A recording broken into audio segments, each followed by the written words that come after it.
Let's get to our Caneswear Miami Hurricanes report. If you're a Miami sports fan, then there's only one store to go to, and that's Caneswear at Miami Fanwear in Davie. They're your one-stop shop for all your inner Miami CF, Canes, Dolphins, Panthers, and Marlins merchandise. They have hats, t-shirts, game day jerseys, and so much more. Located at 2511 South University Drive in Davie, and open 24/7 online at caneswear.com or innermiamiwear.com. Call them at 954-835-5597. Caneswear, the spot where Inner Miami and all Miami sports fans shop. The viewpoint, statements, or beliefs expressed on the following program by the host, guests, or callers are not necessarily the opinions of FantasyXS.com, Media Group Inc. ownership, management, sponsors, or website. Time for Canes fans to get what they want. Information, insight, and perspective. It's the Caneswear Miami Hurricanes Report with Manny Navarro, exclusively on the Big O Radio Show. Here's Big O and insider Manny Navarro. All righty, it is time to talk to the man, the myth, the legend, Manny Navarro, our Caneswear Miami Hurricanes Report. Bro, you look like you belong in some kind of video. It's all black. I almost feel like you're about to start rapping or something here. There's like nothing in the background, or either I'm seeing fluorescent puppets come out behind you or something. You know, I think I'm in Little Mermaid with my daughter or something. You know what I mean? It's just that's an imposing frame you got for us there, my brother. How you doing? I'm doing great, brother. I got to change the bulbs here in the bedroom of the lights that flickered this weekend. I've just been lazy. I've been too busy on the computer working. I kind of like working in the darkness. I don't know about you when you're at home, but I like just having the window open and just the sunlight from the outside coming in and not having all the lights on. But I apologize. I'll get that fixed for the next appearance. No, it's actually a good look. I'm thinking maybe you're honoring the black helmet for the Canes or something. I'm not exactly sure. There you go. You know, actually at Caneswear they say that one's like a big seller. They have the black helmet. He goes to me the other day. A customer came in and goes, "Oh, that's a terrible helmet, man. Why do they have it in black?" And he turned to the customer and goes, "Oh, you mean the hottest selling helmet we have here in the because it sells more than the white one and the green one and the orange one. The black one is the one that sells the most, actually. And even the black jerseys are also incredibly popular at Caneswear, dude. So they love it in black. So I guess that's what's going on. Oh, wait a minute, what did I do there? There we go. Okay, there we go. It's all right. Yeah. I was like, holy crap. I hit the space bar accidentally, and it did that.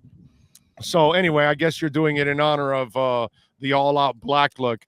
I was talking with some of our listeners today, and we were going back and forth, and you know, I kind of laugh at the people that are trying to convince themselves that they're going to beat Alabama. And to me, this season is all about North Carolina. You're 19 of 22 returning. North Carolina should be the target at this point in time, not Clemson, not Alabama. Yes, it would be nice to beat those, but let's be honest. First, you got to crawl before you can walk, before you can jog, before you can run. They're in the crawling stages. You're not going to go from crawling to hauling ass and going to beat Alabama and Clemson. How important is it for Manny to get over the North Carolina hump this year? Yeah, I think that's what he's going to be remembered for this season, right? It's can he beat Mac Brown? Can he get himself to the ACC championship game? And I think, you know, especially in light of how embarrassing last year's loss was at home, you know, they got to look a lot better. And, you know, look, North Carolina is still a very, very good team. I know everybody talks about, well, they lost the 2 running backs who went to the NFL and they had the 2 receivers. North Carolina has been recruiting well. They've always had talented players at North Carolina. Now Mac Brown and his staff are getting the most out of them. And, you know, Sam Howell's a guy who's going to probably be a first-round pick at the quarterback position. I would expect him to be. And, you know, they're great. There's really good players on that team, and especially on the defense. I think they've really upgraded. That Tony Grimes kid last year at cornerback, he's one of the 5-star recruits that they signed and enrolled early. One of these kids, like the Quinn Ewers kid, who you know went to college a year early, and he's really developed. He's I think he's going to be one of the best players in the conference this year. He just showed flashes last year and had an interception against Miami last year. But he's a guy who I think is going to be one of the best lockdown corners in the country by the time he's done. So they've got quality players, and to me, it all comes down to how they do in that game and whether or not they can get to the ACC championship game. If they don't, then I think most people are going to view this season as a failure for Manny Diaz because of the experience that this team brings back and what they got in the transfer portal. Is that necessarily fair? I don't know. I think, to me, the most important thing is they have another great signing class, and they keep the kids that they've recruited the last 2 years from leaving through the transfer portal somewhere else. Those are the guys that are going to turn the program around. The Jake Garcias, the James Williams, the Leonard Taylors. Those are elite talents that I think are difference makers that put Miami back into the competition where you want them to be. Okay, so I was laughing because I'm looking at the chat board. I don't know if you're watching the chat board. No. But Rosendo sends in, he says, Manny looks like he's been banished into the Phantom Zone from Superman 2. So where Zed and the other two that they send them into that mirror thing that goes into the darkness. Oh, that was awesome. I was just picturing that. I'm going, yep, man, he's stuck with Zed and company there in that thing. I'm gonna steal a line from Shandell Richardson. I'm working on my album cover right now. That's what I'm doing. Right, this is an album cover look. Okay, there you go. Right, that makes sense too. Nice job by Shandell. I like that. All right. Any news on the recruiting side this week since we talked to you last week? Yeah, I mean, obviously the big news was that they hosted this pool party on Saturday, and Jaheim Singletary, who's a 5-star cornerback, they picked up another great cornerback commitment. They've got 3 really good tight ends now, all 4-star kids. They picked them up on Friday. But this Jaheim Singletary guy is a special talent. He's been committed to Ohio State for a while, and he's got a great relationship with Travaris Robinson. And, Miami really feels like they're going to be able to add him to the class. One distinction I want to make, for Miami fans, and they look at it and they say, oh, they've only got 8 commitments. I wrote a story this week quoting Manny Diaz. I shared the quote that I got from him at the ACC championships. They look at this again as, hey, we may not use all 23 available scholarships. We may just hold on to a bunch because the transfer portal is going to be nuts next year. People are going to be shifting left and right. So they may only sign 15, 16, 17 guys. So the way that they're using their scholarships is, if this guy isn't coming in here and either has major upside, like a Flip Carswell, who's that 6'7", 275-pound offensive tackle who's never played football before, until this season, unless he's a guy with huge upside or a guy who's already considered an elite talent, like a Jaheim Singletary, like the Singletary kid, right? Right. They're just not going to hand out scholarships, and so that's what they're doing. They're being very, very selective with what they have, and they know that they're going to save some for the transfer portal to upgrade this team because they're going to lose a lot of guys. There's going to be a lot of guys, that are going to be leaving. So you're going to need some older guys. So you save it for the transfer portal.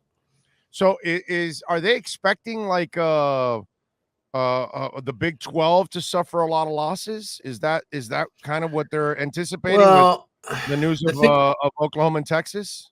Well, I don't know that they're necessarily going to lose guys right now. They might lose recruits in this class, guys that are part of the 2022, 2023 classes. But I think the guys that are at those other Big 12 schools now, they're still going to have Texas and Oklahoma to compete against, right? It's not like those schools are leaving after this season. 4 years, right? Or 4 years from now. 4 years from now, right? So I think it's more affecting the recruiting long term where we'll see it. But I think in terms of transfers, I don't see that happen. That transfer portal, man. The other aspect to all of this is there are a ton of kids that are still in there with nowhere to go, man. Like these kids, they come to college, they think, I'm gonna transfer. Somebody else wants me. And a lot of them find out that, hey, if you didn't cut it at Miami or you didn't cut it at Florida State or you didn't cut it at South Carolina, there's not a huge list of people that are like, oh, I definitely want to add this guy to my team. I'm going to use one of my 85 scholarships on him. You're going to end up in a much crappier conference on a team that probably has no chance to win, if that. And a lot of times, I'll tell you, coaches prefer to trust other coaches and the evaluations that they had with that player in terms of the transfer portal. Like if they know this guy was a problem at another school, they're not always going to say, well, I'm going to take this guy on. He couldn't do it at this school. I'm not going to take him on. So they much more prefer to take the high school kid who they think they can mold and develop. In Miami's case, They know specifically when they go to the transfer portal what positions they want to address, and that's how they attack it. When does practice start for them? Well, I'd love to tell you an exact time and date, but I'm still waiting on an email from Miami Sports Information Department. Yes. Really? Now, that's why I asked you, because I couldn't find the exact date, and I'm like, yeah. Well, Manny's gonna know. They've got to know already when it is. Well, I was told by somebody on the coaching staff. Dude. Yeah, I was told by someone on the coaching staff a month ago that it was going to be August 6th. That's Friday, August 6th. Now, I don't know specifically if, like, officially, because nothing officially has been posted. I know from talking to some of the Miami Sports Information people in Charlotte 2 weeks ago that they're still debating how they're going to allow us access. Remember, last year we didn't get to see anything. We weren't allowed any practices. We didn't do any. It's getting worse now, and now it's getting worse. And now it's getting worse. So they're kind of monitoring the situation. So to me, I think, they're still waiting to make a final decision. I pleaded with them. I said, listen, even if we have to stand 50 yards away from everybody, to watch practice, give us the opportunity to come and watch practice, like for 15, 20 minutes. Give us the opportunity to take attendance at the very least, because, we're just relying on what they tell us, and they can tell us whatever the hell they want. Right, exactly. You're not going to get the truth at all. Right. And they're not going to let you in, because they're going to use that as an excuse to not let you in and not be access, and they'll use the COVID thing, and that'll be the convenience for them in order to do that. Wow. So is that normal for them not to have a date by now, or this has got to be not normal, right? Well, I think they're just, I mean, I think they know that the guys covering the team, we all know, when it's supposed to start. The issue is, the logistics, how we're going to operate it all. The Zoom, is it all going to be Zoom interviews? Are we going to have any opportunity to be on campus? I think the answer right now is no, with the numbers climbing. Wow, that is, and that's the other thing. Have you found out how they're going to handle all of this now? And are there any delays because maybe they have a COVID issue currently going on right now with the team? I wonder. Well, the biggest COVID issue, and I asked about this, I talked about this with you when I was up in Charlotte, but essentially the 85% threshold is the big number. And in terms of the team being able to operate at the full capacity, meaning having team meetings and having, everybody together, eating together, all those kind of things that, you take for granted in light of what's going on with the virus. Manny Diaz told us he was expecting to get to 85%. I've been out. I've talked to a bunch of players here with all their NIL events, and all of them that I interviewed told me that they've been vaccinated. So okay. I think, right now it's just a matter of getting to that 85% threshold and feeling comfortable enough to allow the media in. I don't know if we're going to I'm assuming we might have to prove our own vaccination records to get access. I know the Dolphins have obviously done that. So they did that. The Dolphins asked me for my vaccination proof so I can go to camp. Right. When I went to camp, and I had to show them, which I have no problem with that. I'm glad. Mm-hmm. In fact, I think they should be asking for vaccinations for everything and anything that goes on. I think that would be the safest environment you can possibly have. And you know what? I would do it to you guys. If I'm I say, yeah, we're going to give you guys access only if you're fully vaccinated. If you're not fully vaccinated, we cannot give you access. We don't want to put anybody in jeopardy for any reason whatsoever. Our better chances are to deal with people that are vaccinated who have a chance of not passing on the virus. That's what I would do. If I'm glad businesses are doing that all around the country now. They're now starting to turn to the point, like saying, hey, you want to work here?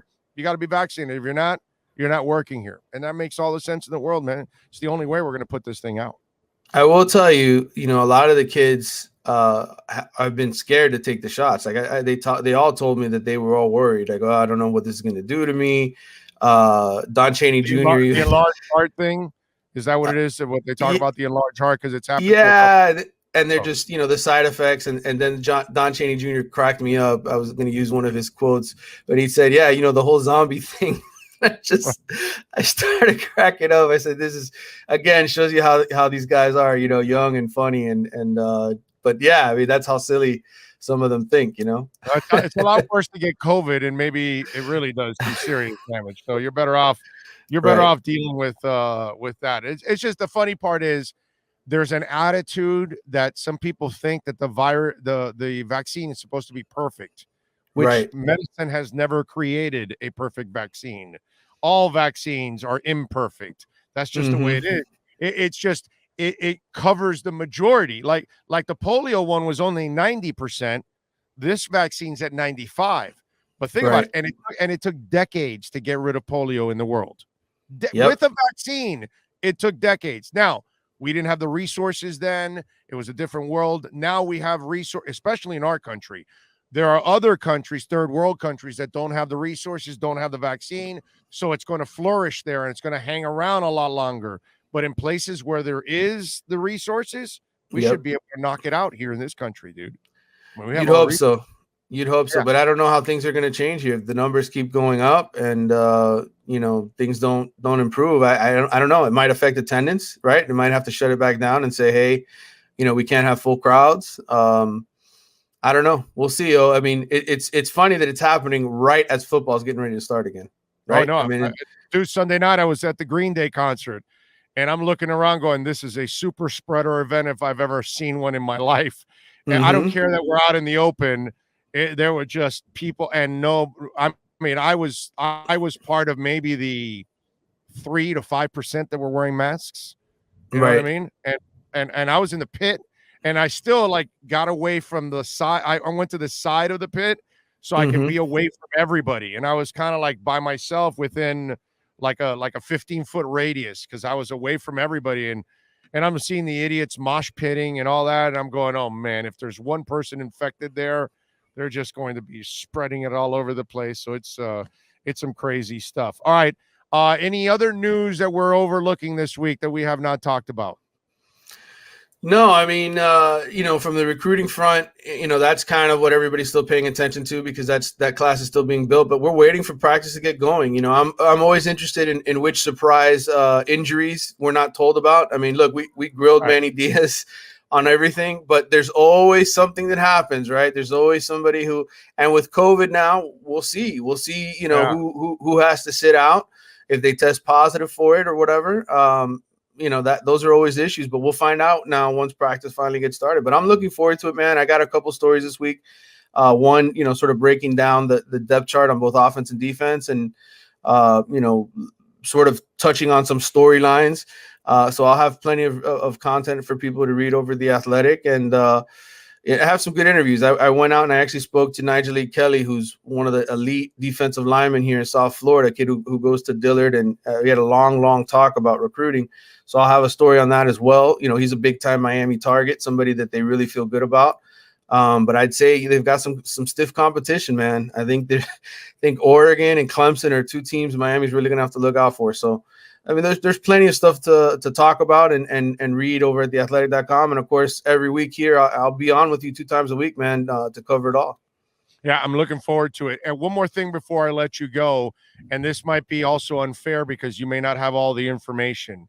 Have they settled in on who's the number 2 QB?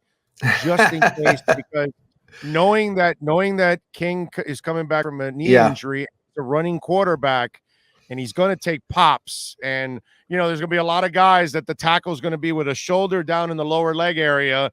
And, and it's a legal tackle, but they're going to test that knee to see how solid it is. And everybody knows you take King out of that offense, it cripples probably Miami on offense. So that's why I ask you, who is the backup quarterback? Who do you think it is? And should Canes fans feel comfortable about who is that backup quarterback? Yeah, well, it's funny that I feel like you were sitting here watching me write my story because I touched that subject that was there in the watching right there. I'm watching you, buddy. I'm watching you. I got to turn around now, man, when I'm writing these stories. Just because you're in the dark doesn't mean I can't see you. Well, I'll tell you this. I don't know that we're going to get an answer from Manny Diaz. I think what we'll get is a lot of, both guys are great. Both guys are competing, all that kind of stuff, that coach talk that you're going to hear. The reality is, when I watched those two guys, I thought Jake Garcia was better in terms of his downfield touch and hitting guys in stride and connecting.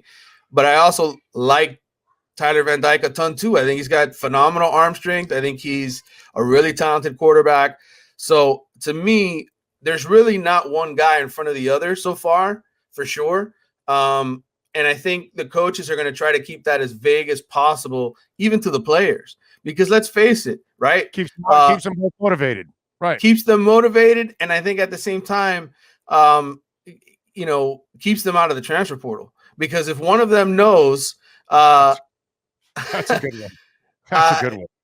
Because if one of them knows for sure that the other guy is ahead of the other, they might start thinking. And, Manny Diaz, and I wrote this in my article, I'll share a tidbit of it with you, but Manny Diaz in a private conversation with me in May talked about how in the past, when he's let out the depth chart, there's been players on this team that have been contacted by other schools saying, hey, you want to transfer? So transfer portal tampering is a real thing. Oh. And so you ask yourself, well, why don't they just announce who the backup is? Cheating in college football? Come on. Who would have known? Who would have known? No. Come on. But listen, there are players who are contacted by other schools the moment those depth charts come out, and Manny Diaz knows he's got two really good young quarterbacks. So my expectation, he's going to play this close to the vest until the moment he's got to play one of those guys. Okay. All right. Let's hope he doesn't have to play those guys. That means De'Ara King is kicking ass all year long. That would be absolutely awesome. Make sure you follow him on Twitter at Manny_Navarro. More importantly, please subscribe to The Athletic. They do an awesome job covering it locally and nationally, so you get everything going on in sports. And for those of us that love international soccer, you can also get some international soccer coverage also on The Athletic. He is Manny Navarro. He will join us again on Friday. Manny, thank you, my brother. Have a great one, and we'll get you a couple light bulbs. All right, brother. I appreciate it. All right, my man. You be good. There you go, the great Manny Navarro. Yes. Our Caneswear Miami Hurricanes report. If you're a Miami sports fan, then there's only one store to go to, and that's Caneswear at Miami Fanwear in Davie. They're your one-stop shop for all your inner Miami CF, Canes, Dolphins, Panthers, and Marlins merchandise. They have hats, t-shirts, game day jerseys, and so much more. Located at 2511 South University Drive in Davie, and open 24/7 online at Caneswear.com or InnerMiamiWear.com. Call them at 954-835-5597. Caneswear, the spot where Inner Miami and all Miami sports fans shop.